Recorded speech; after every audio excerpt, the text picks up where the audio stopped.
Yung iba, ang nasa mindset nila, TESDA is a last option. TESDA is not last option. It is part of your option.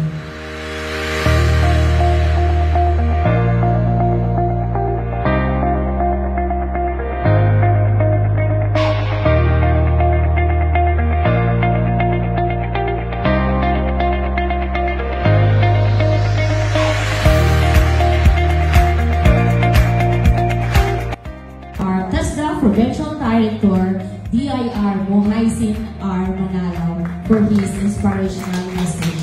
Let us give him a round of applause.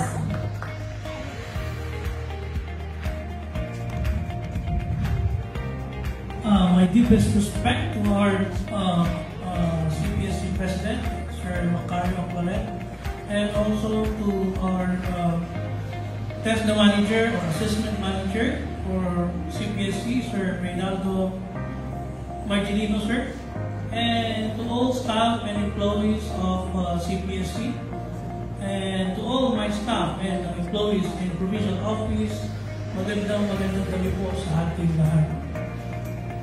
So, kailangan ko bang mag-good morning sa inyong lahat?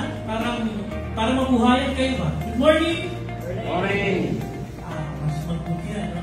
Para mas ma-observe nyo yung magiging presentation ng ating mga kasamahan sa Provincial Office. So, sad to say, nalate kami ng content. Kanina pa po kayo dito. Okay. So, I assume that all of these beneficiaries or students is from CPSC. Sila ba yung mga taga-CPSC po? Lahat? Hindi lahat? Okay. So, napakabuti at maganda ng majority sa inyo ay galing sa CPSC. Yun yung narinig ko sa ating mga staff. Kasi you are already in the college or bachelor's degree. Kasi kanina, galing kami doon sa Katarman. We also have a TIB doon or training induction program. Hindi sila lahat college level. They are graduate of high school, yung iba nasa college, undergraduate pa sila. But kayo, napakaswerte po ninyo kasi nandyan na kayo at nag-aaral ng college. And also, isa sa pinakaswerte po ninyo ay nabigyan kayo ng scholarship dito sa ating TESDA. Marami po kung may kwento ko po sa inyo. Maraming nagtapos na ng bachelor's degree, 4 years. Yung iba po ay nagtapos ng mga engineering, licensed engineer po sila, licensed. May mga makikita ka rin ng mga architect, iba't ibang mga professional na tinapos na ng ating mga ibang beneficiaries sa other provinces like Manila na kumukuha pa rin at nagtatraining pa rin sa TESDA. No? Kasi ang TESDA po ay hindi lang para sa mga high school graduates. Ito talaga dyan. Ang pinagkaiba lang is dito, actual na talaga siya. No? Kaya nga skills and development. No? Dito, i-actual nyo talaga.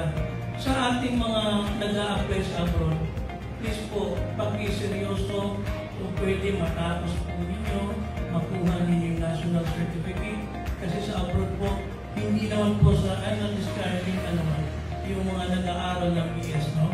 Ng bachelor's degree. But sa abroad, alam niyo po ba hahanapin nila sa inyo kahit na nagtapos ka na ng kahit board passer ka pa ng Pilipinas, hahanapan po kayo ng National Certificate ng Technical Education and Skills Development Authority. No? So, kung kayo po ay magiging successful trainees, I hope na pag-graduate natin sila, Sir Marginino, parang mas lalong may inspired and lalo silang dito ng aware sila na CPSC ay meron ding TESDA. Diyan kasi nagkakaano, Sir Marginino, no? Ang mga tao, iniisip nila, bakit ang TESDA nasa loob ng CPSC?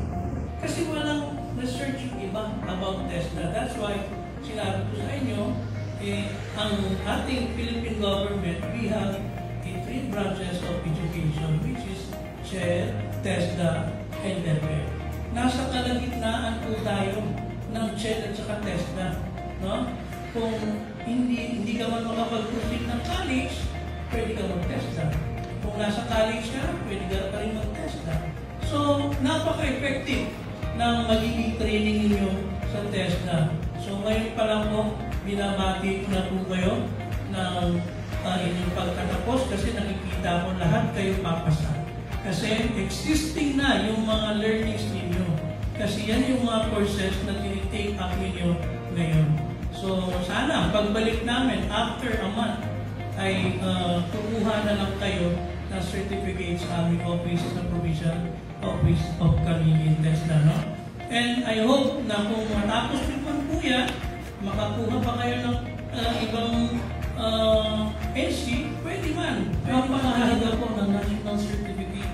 Kaya mas swerte po kayo. Hindi ko sinasabi ito dahil ako ay isang member ng TESDA, I am from TESDA, hindi po. Mas swerte po kayo. Sa Maynila po, ang daming gusto magkaroon ng national certificate. Mga course nila po ay mga engineer, mga architect, tulad na namin nasabi kanina, pero wala po silang option na makakuha dahil sa sobra high volume na kumukuha ng national certificate. No? So isa po ito sa pinaka-maswerteng oras ninyo na may inyo po pagbutihin ang inyong pag-aaral.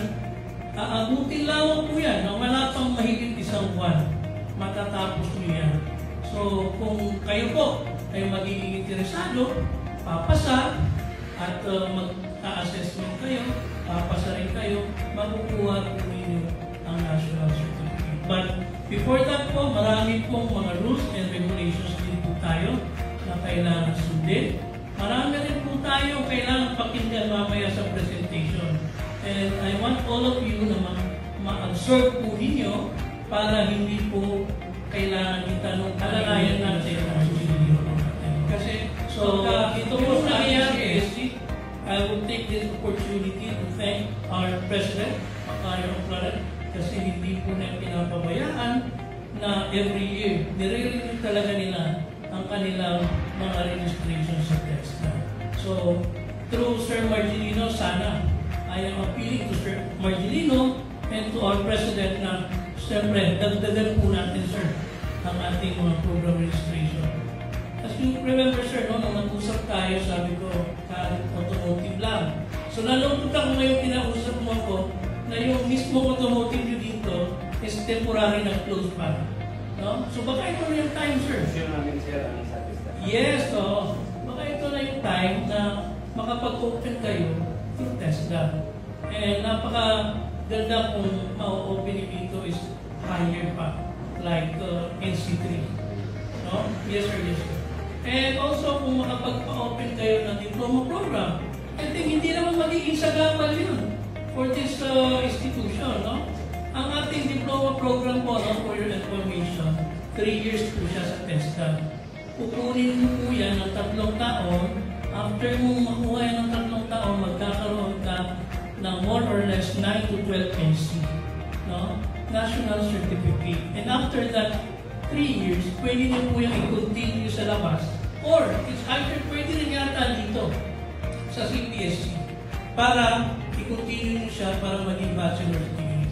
So, 3 years plus 1 year, makukuha nyo yung bachelor's degree ninyo. And I hope no, na matapos po ninyo yung EIM at saka yung CSS. Sino po ba yung sa EIM dito sa magkabilaan?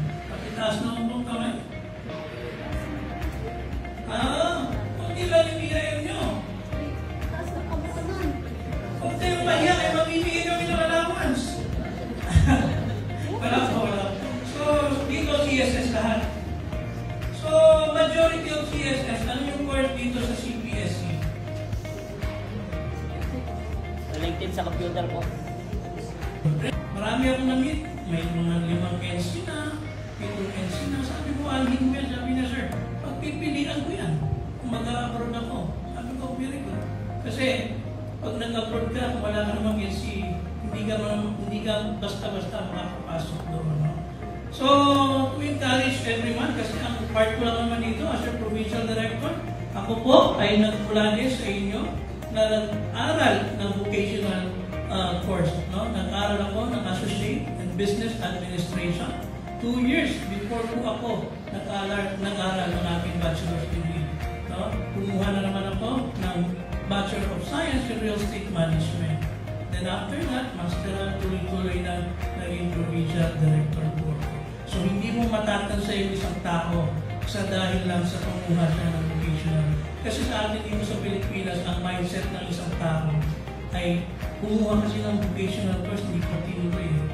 Pero ang hindi nila alam, doon talaga mag-uumpisa ang hamon ng buhay sa inyong mga sarili. Maraming salamat po at magandang gabi po sa ating lahat. Thank you so much, Director, for the wonderful and inspiring message.